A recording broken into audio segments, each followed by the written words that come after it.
One of the hardest things for us to live with is uncertainty. Uncertain outcomes, uncertain relationships, and uncertain standing. All of us wonder, do I really belong? And in Romans chapter 5, verse 2, Paul speaks directly into that anxiety, that concern with a breathtaking promise. He says, through him, we have also obtained access by faith into this grace in which we stand. And we rejoice in hope of the glory of God.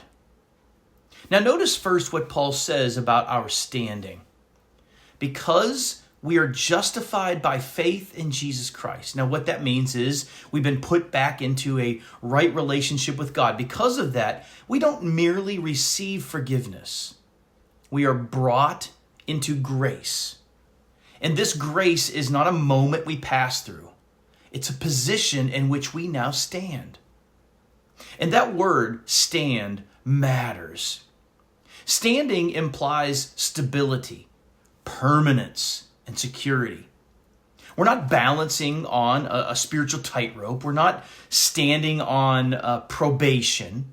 We're not standing because, we've performed well this week.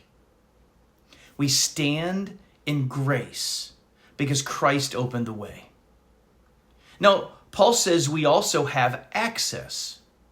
That word was often used for being introduced into the presence of a king, royalty.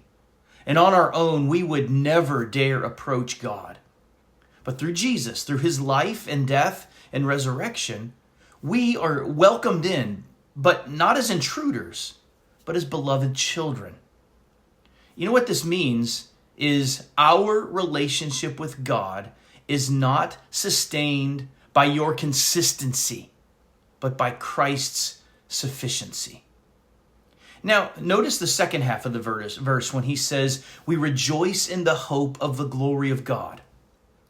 Hope here is not wishful thinking. It is confident expectation. Because we stand in grace now, we will know we stand in grace in glory to come. Paul's reminding us that the Christian life is lived between grace received and glory promised. Our future is not uncertain.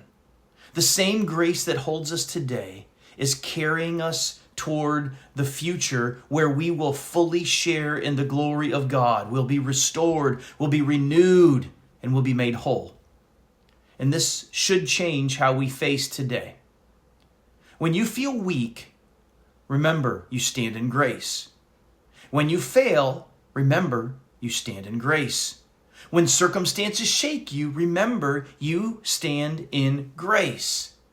And because of that, you can rejoice. Not because life is easy, but because you are secure. So today, take a moment to stop striving, to stop measuring, stop fearing that you don't measure up.